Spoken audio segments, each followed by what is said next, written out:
Today is very special for us. Madonna University programming has been welcomed into many of your homes for almost 40 years, and we've seen many changes over those years.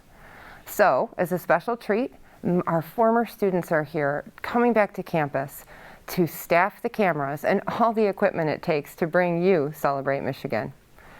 As a really special treat, the former director of our Broadcast and Cinema Arts program is directing this very show. And we've got more for you. We'll be talking to some of our alum to see just where they are now that they've graduated. It's a big packed show. We're so glad to have you. Welcome to Celebrate Michigan, the show produced on the campus of Madonna University. I'm Chris Benson. The last time you saw our first guest, she was on this side of the table, and I'm so glad to be having her on the other side as well. So I bring you now Christy Moline. Welcome to Celebrate Michigan. How does it feel to be back in that seat? Thanks. It feels good. There's a lot less pressure on this side of the table, so it's nice. I understand that. So Christy, you were a student here at Madonna not that long ago.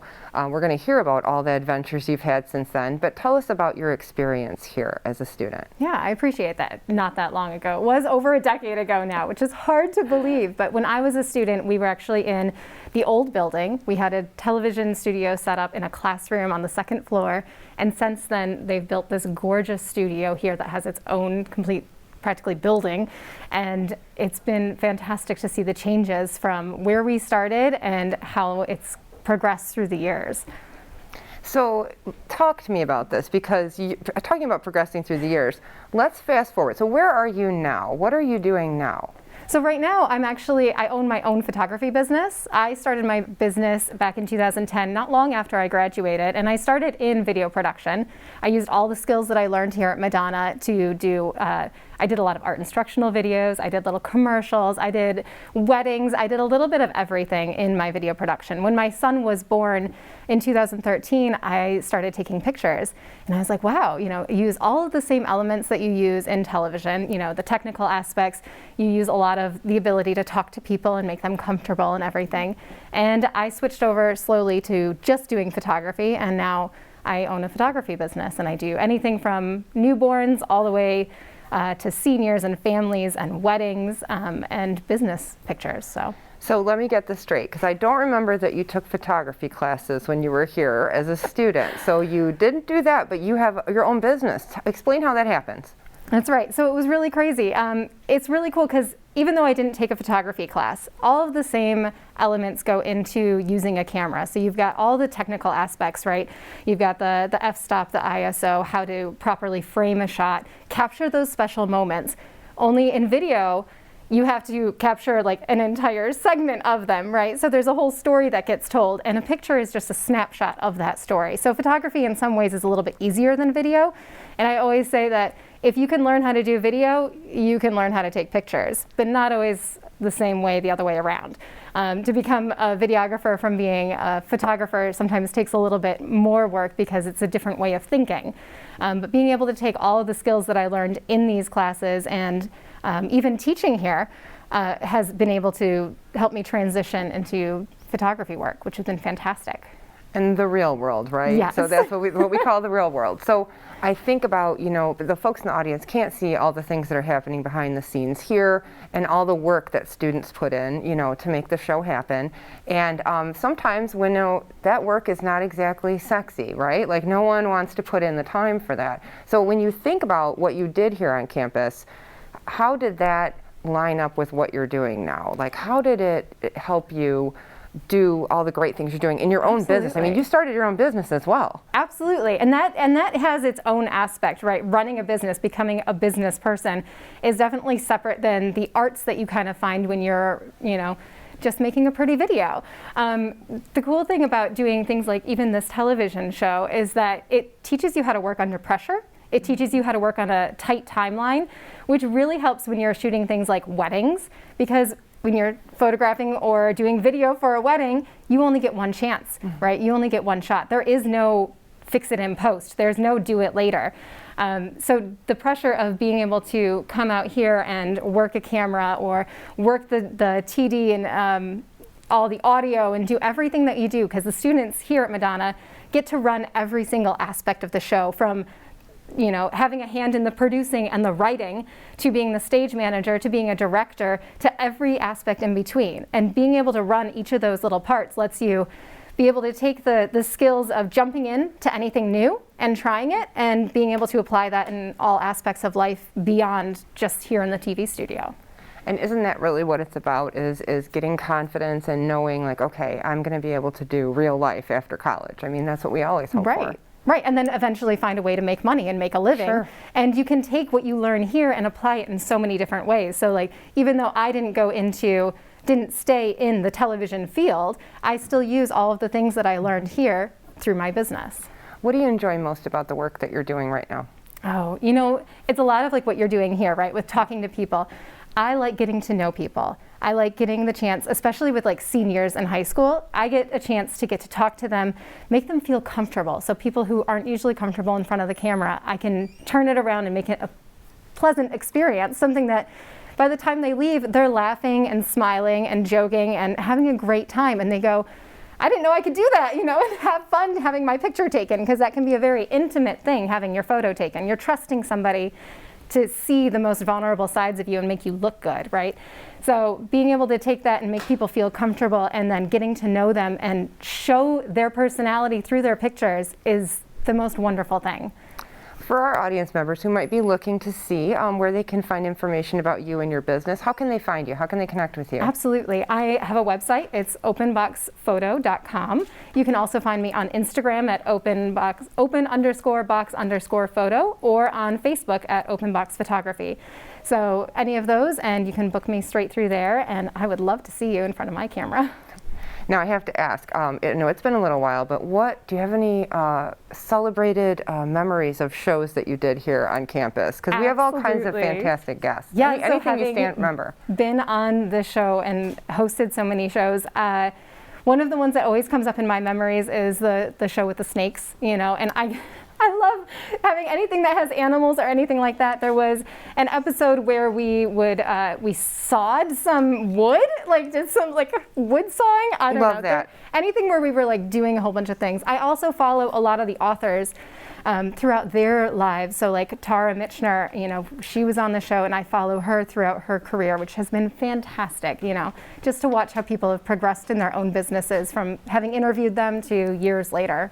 And I think that's one of the most rewarding parts of the show, is getting to meet so many people from Michigan. And even during the COVID times that we've had, we've really tried to highlight and spotlight local Michigan businesses like yours to make sure that we can help maintain a vibrant economy here, because we know how important that is. Which is fantastic. I absolutely love that. And I love being able to watch people grow through, you know, having been introduced to them at one point in their career, and then watching them grow over the years and change their business. Well, thank you, Christy, for joining us and sharing your story. And we're going to come right back after this segment, and you're going to meet a student who turned her love of sports into a profession. Stay tuned.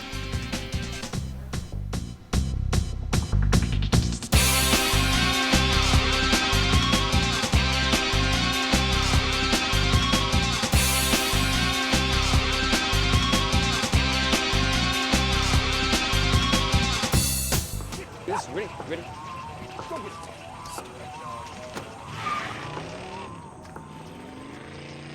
Oh, come on, Randy.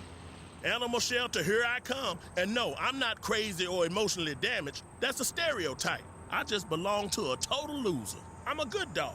So if you want a pet, adopt. And if you see Randy, tell him he dropped his wallet.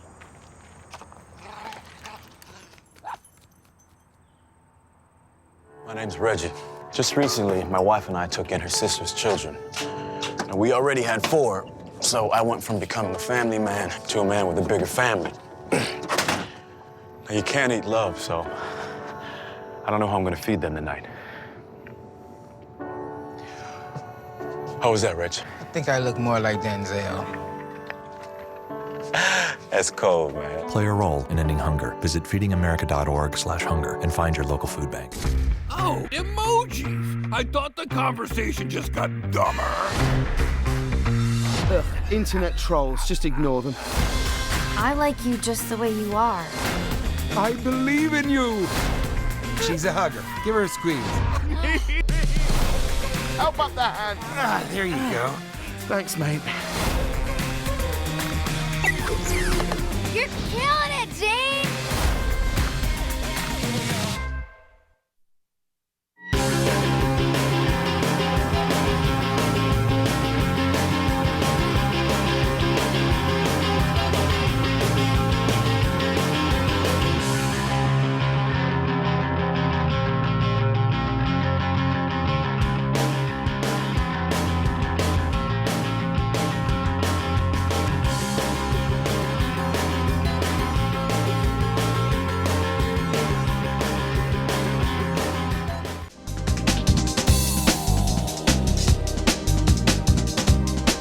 Welcome back to Celebrate Michigan. I'm Chris Benson, and joining us today is another fabulous alum of Celebrate Michigan, Kara Kwasinski-Moeller. She's currently with the Pro Football Hall of Fame, and she's their senior video producer and chief audio engineer.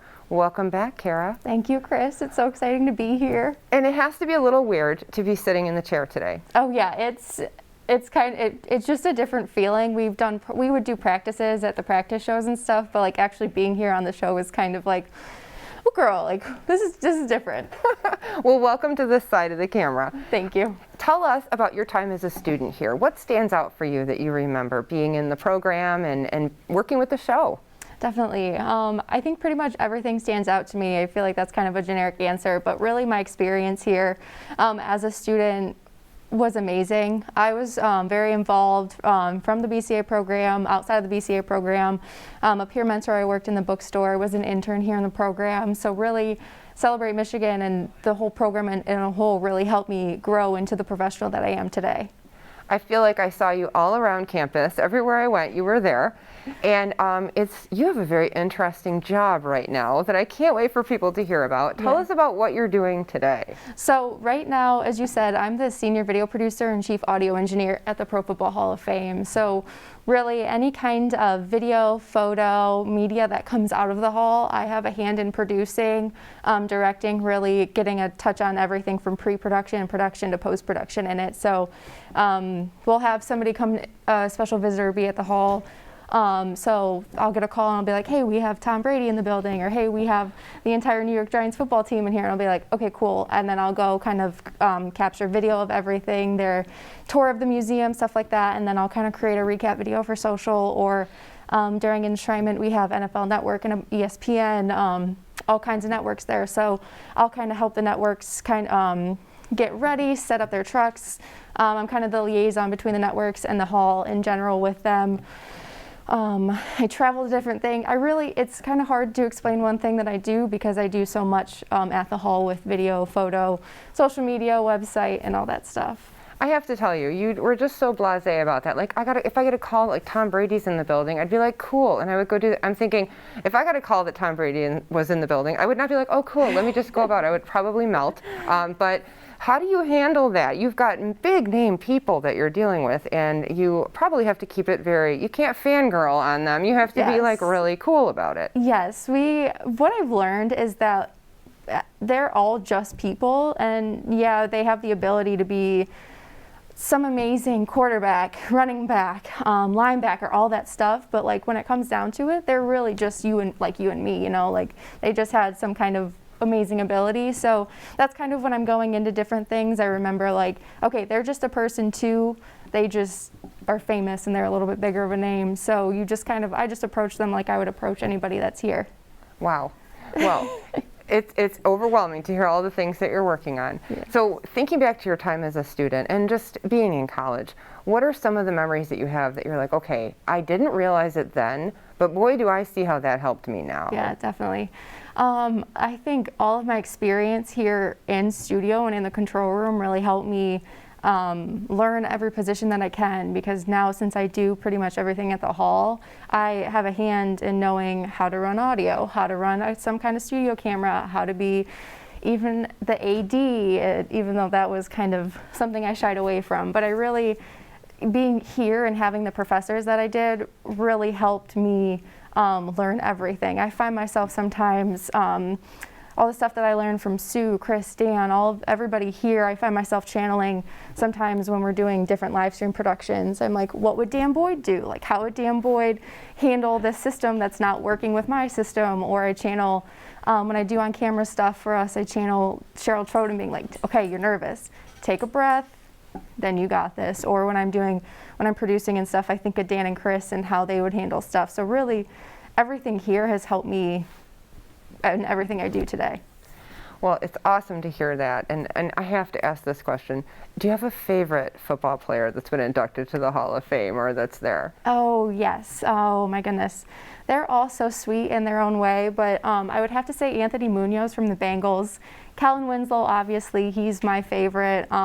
He's one of my favorites. And of course, Peyton Manning, he just got inducted, so of course he has to be up there with one of my top ones.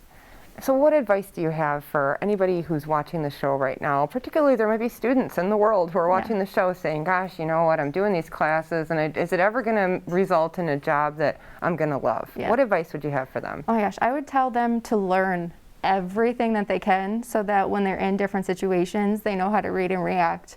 I never thought I would have chief audio engineer at the end of my title, because when I was in school here, audio wasn't my favorite thing, but now when we're creating videos and different things, everybody's like, well, how do I fix this? What do I do with this audio and stuff like that? So my advice is learn everything you can, because you really have no idea where life's going to take you. So if you know everything, you're prepared for whatever it's thrown at you. So what's good about life right now? What's fun about life right now? I know you're talking about your job and you got all this stuff going on. What else is happening for you? Oh my goodness.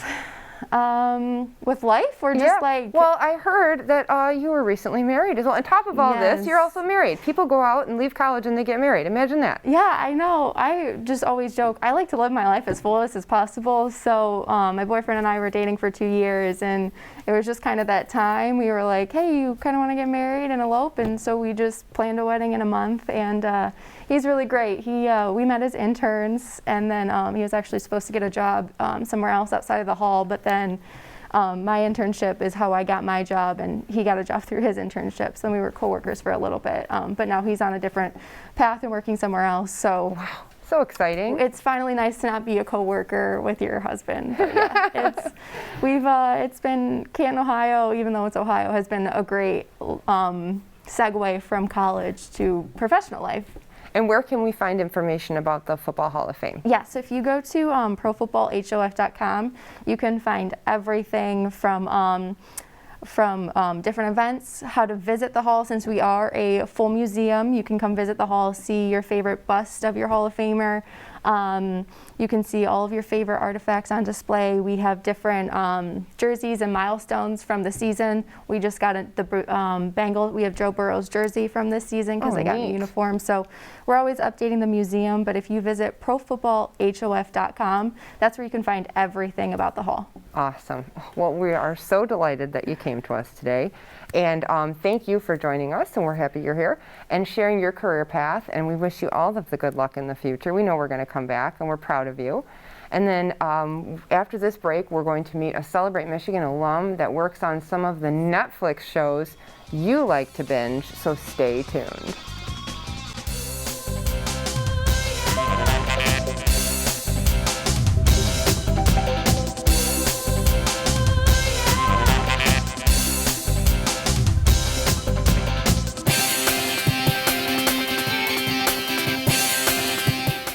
I'll never forget the day our landlord called and said, read your lease. No pets allowed. My owner tells him my dog ate the lease, but that didn't work. And now I'm stuck in a shelter. But this pit bull is ready for a new crib. I'm loving, loyal, and play well with others. So don't be intimidated by all my muscles, because the biggest one I have is my heart. That's right, I said it.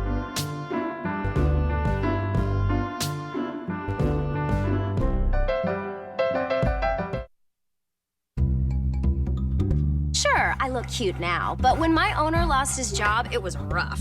I was living on the street, and one night, me and this Cocker Spaniel got into it so bad, I wound up looking like an ice cream cone. I cried a little bit, but thankfully I got rescued, so I'm running, I'm jumping, all back to my old self, and I'm ready to give unconditional love, even if you put a lampshade on my head.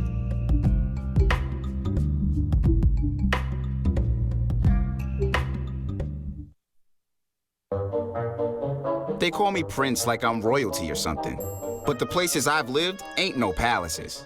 So I don't need grilled salmon or a new scratching post. Just give me a cardboard box and a can of tuna and we're good. You can even change my name. I'm cool being the kitty formerly known as Prince.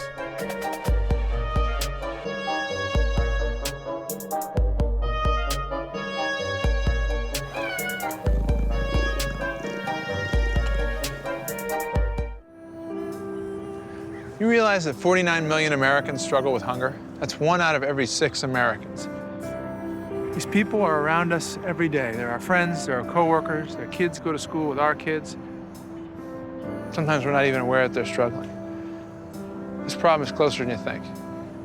So is the solution. Play a role in ending hunger. Visit feedingamerica.org/hunger and find your local food bank.